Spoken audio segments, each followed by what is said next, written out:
America's not going to get totalitarian, but it is becoming authoritarian.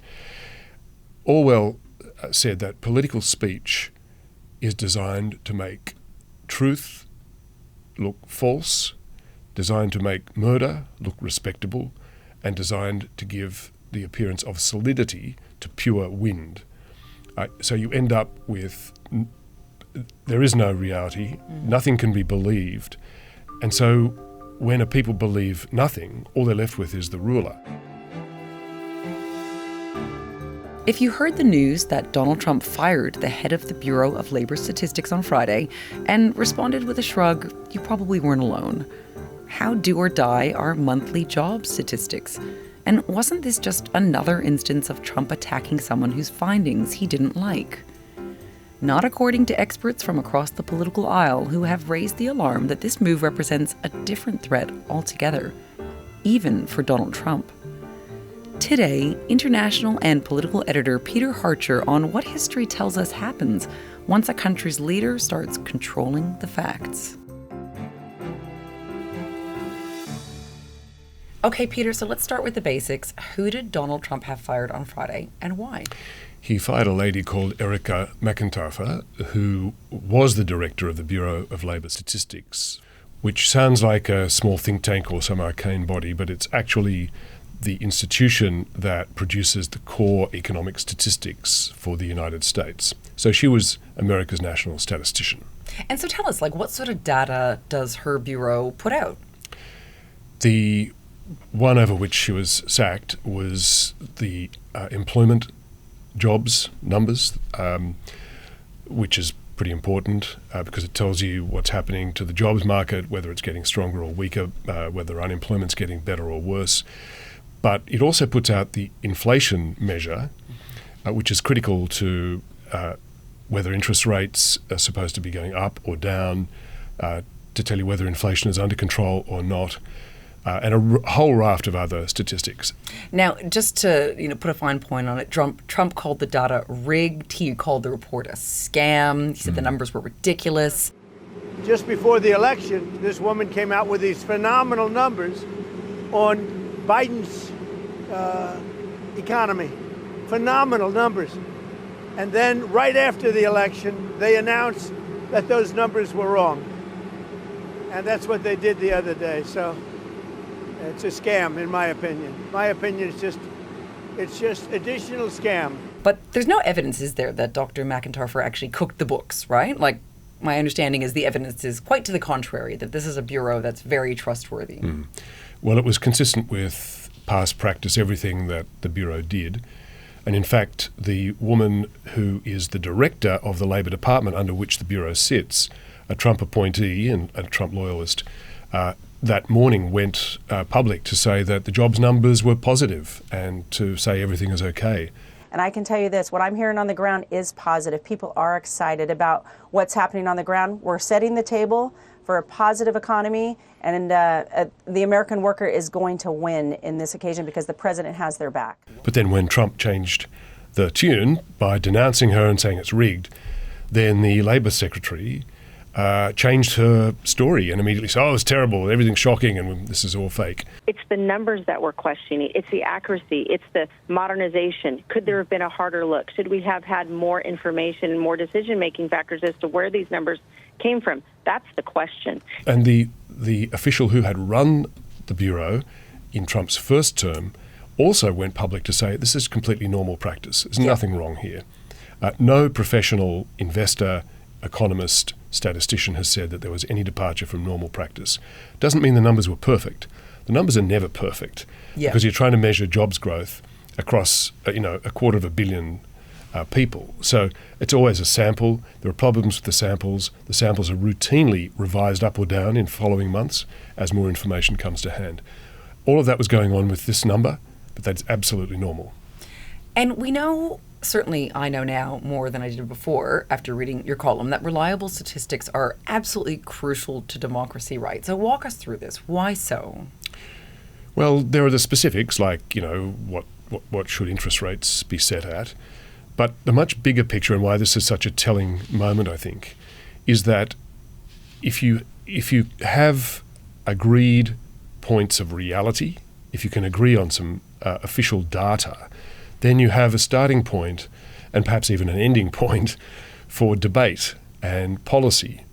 But if nothing is fixed, nothing is agreed, and everything is subject to political manipulation, which presumably everybody will now suspect the numbers in future will be, because Trump will no doubt appoint eventually a politically reliable, trustworthy figure to run this bureau. So even if that person does the job honestly and punctiliously, there will forever now be a suspicion over the numbers produced by that bureau.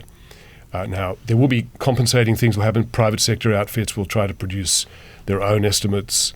That's exactly what happened in China when the Chinese government was plainly fudging their figures to make growth look better than it was. And in fact, it was the former premier of China, Li Keqiang, who said, "Oh, don't worry about the GDP figures." He said, "They're man-made." And he himself proposed an alternative formula for trying to measure, trying to gauge growth in the Chinese economy while ignoring the official statistics. And he became the premier. So this is a well-established pattern in autocratic societies. It's not in the US. That's why it's a big story, because it's part of the tendency of the Trump administration to drive the US into an autocratic mindset and political system, depriving the country of objective reality and objective facts, so that everything can then be subject to manipulation and redefinition by the leader, who in an autocratic system becomes the only source of reality. He's not there yet. He's a long way from that, but that's the course he's on. This is a real marking point, I think, and he still has nearly 3.5 years to go. Well, let's get into this, because in your column you reference the German Jewish historian and philosopher Hannah Arendt and her seminal book, The Origins of Totalitarianism. Now, you know when Hannah Arendt comes up that things really are taking a very dark turn. So what's the endgame? Like, what's the worst consequence that comes out when, people are ripe, as you've written, for mass confusion, delusion, and doubt, which of course is what happens when they're getting all kinds of information, fact is truth and truth is fact, and they don't know which way's up. Yeah. So that's still a fair way away from where we are. But what sets the conditions for some of this is a unique combination of circumstances. Conspiracy theories, which are an old phenomenon, but then the internet and social media, which hypercharge and supercharge both the reach and the rapidity with which conspiracy theories can be retailed, reinvented and believed.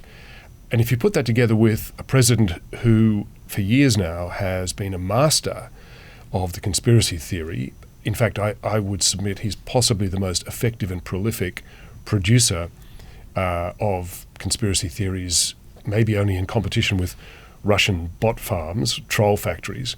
That is a very potent combination, and Trump is using that to his own advantage.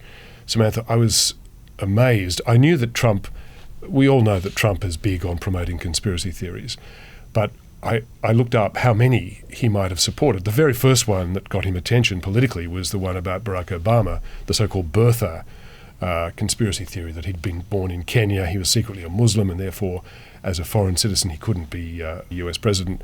But according to the Wikipedia page that keeps a running list of all the conspiracy theories propagated by Trump, anybody can look it up, there are 87 that he has propagated himself. And then there's a bunch more of other conspiracy theorists he's retweeted, endorsed, or hired. That's a big roll call, 87. So put together the high velocity and rapidity of conspiracy theories, amplified and accelerated through constant social media churn, with a population that has become increasingly vulnerable to Donald Trump's own definition of reality, and a man who's prepared to keep pushing that and pushing the envelope and breaking new barriers. And it does lead you, this is exactly the modus operandi with the modern tweak of social media added, that dictators through history have used. So that's where you end up. In fact, it can backfire on the dictator ultimately. So George Orwell, you've quoted Hannah Arendt. George Orwell is another great wellspring of analysis and thinking about totalitarianism. America's not going to get totalitarian, but it is becoming authoritarian. Orwell said that political speech is designed to make truth look false, designed to make murder look respectable, and designed to give the appearance of solidity to pure wind. So you end up with there is no reality, nothing can be believed, and so when a people believe nothing, all they're left with is the ruler. And that can work. That can work for a long time. The Chinese Communist Party is the world's most durable one-party state, and I mean, there's no sign that they're about to collapse. There's a good amount of suspicion and anecdotal evidence that it's hollowing out. The credibility of the regime is hollowing out with the slowdown in the economy, but it's still running. But ultimately, these things can fail, and the Soviet Union is the outstanding example because although they believed the leader and they believed all the propaganda for a long time, ultimately it was a people who believed in nothing.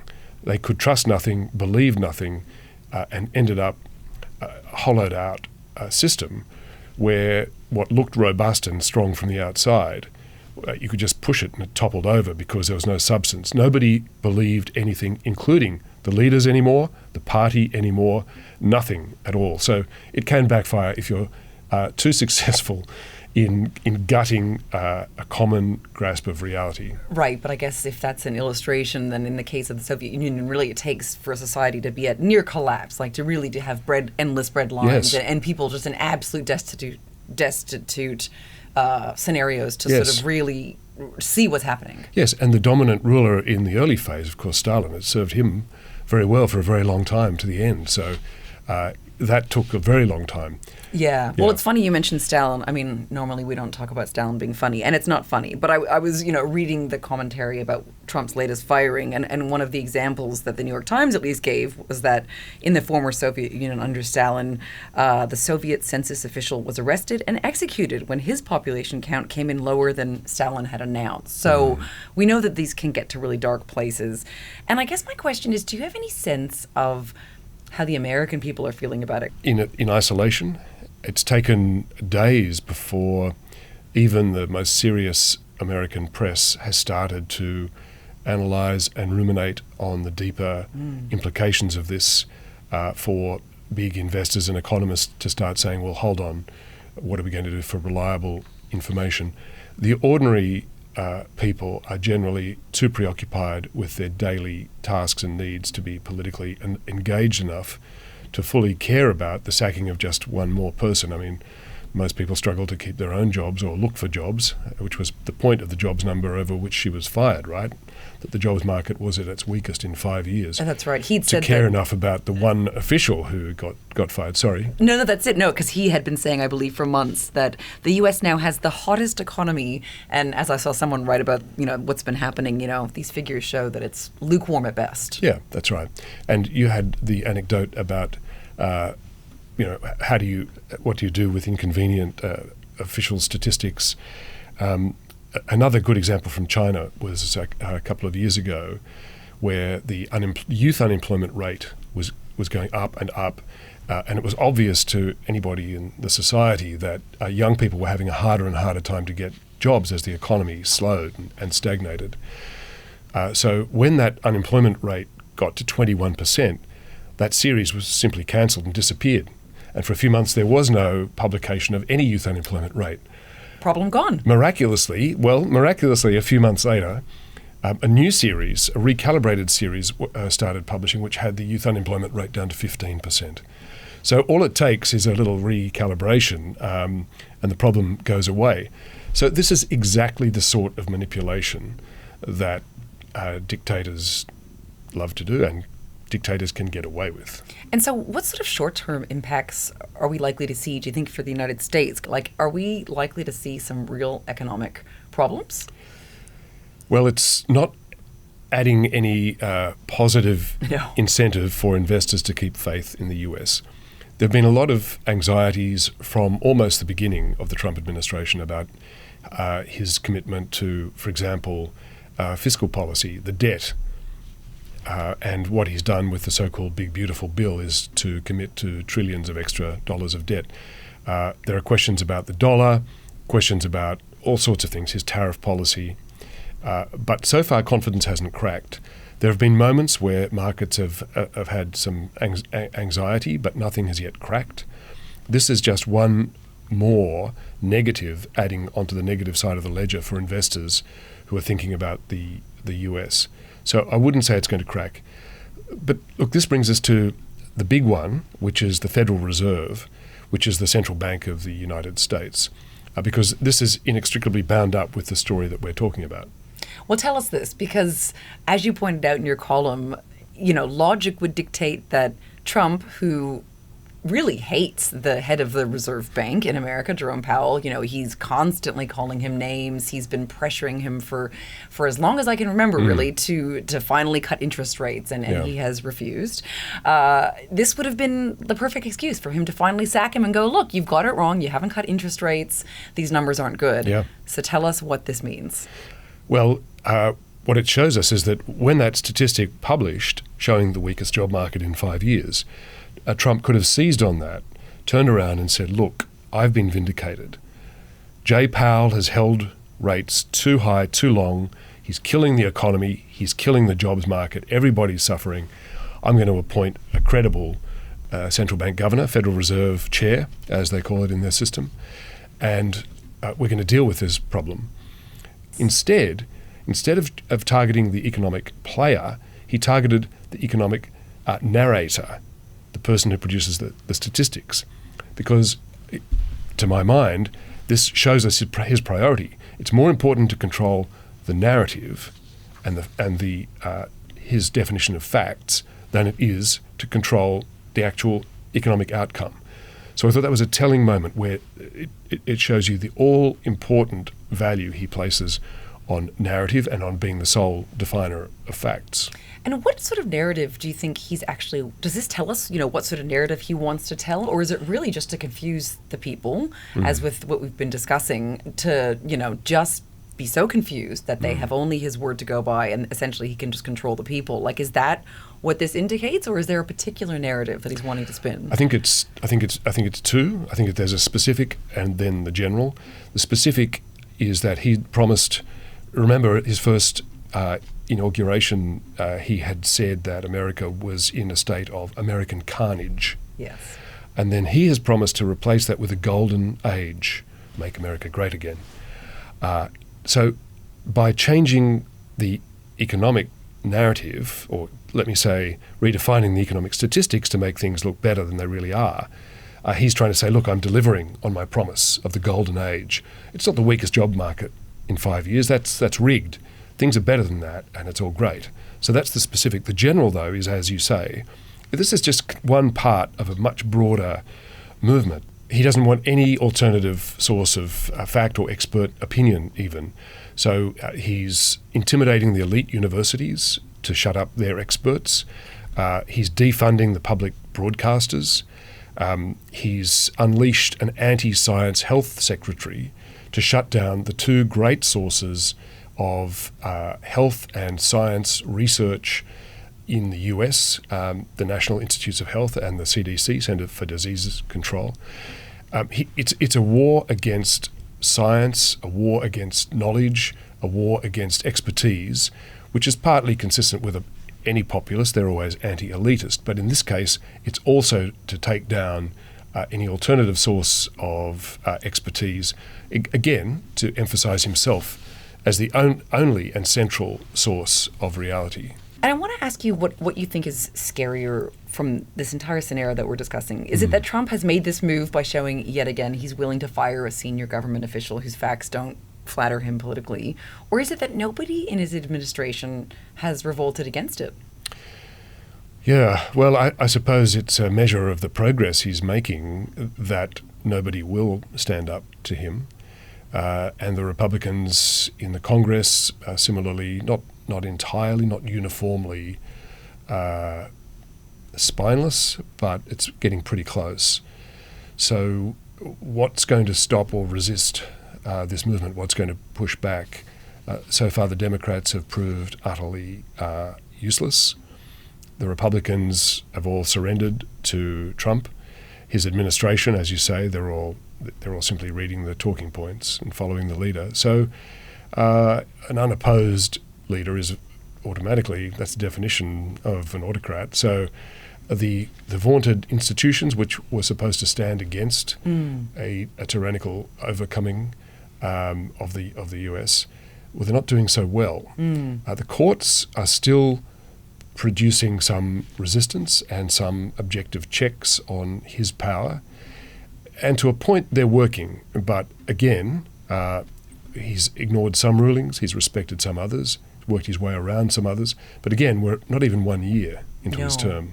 He has a long way to go. Well, I guess this brings me to my last question, which is, I'm going to bring it back to Hannah Arendt, because you took me down a rabbit hole to find out what she had written about, how people can stand up against authoritarian rule. She had experienced it herself, and she says, the most important thing for a citizen is to be able to think for themselves, that free thought is everything. So where do you think Americans or the rest of us can turn to now when we can't trust the facts that are coming out of the United States? Well, we're not quite there yet, and as long as there's a free media, that is a powerful counter. Trump, of course, is suing US media outlets. The public ones he's defunded, PBS, NPR. The private ones he sues for outlandishly large sums. As you know, he's gone after the Wall Street Journal and Rupert Murdoch for $10 billion minimum. Other outfits have buckled under the weight of defamation suits that he's brought against them. And the combination of the possibility of losing large sums of money plus the power that he wields over their commercial fortunes has seen some major US media companies buckle to his power. So at the moment, the free press is still robust, and that system of free speech and free media is holding up. It might be, who knows, maybe that's an impossible goal for him to extinguish in such a large, vibrant, and well-accustomed country accustomed to free speech. Maybe that's a bridge too far for him. But maybe it's not. We will see. Well, thanks so much, Peter, for your time. It's a grim subject, but a pleasure chatting with you.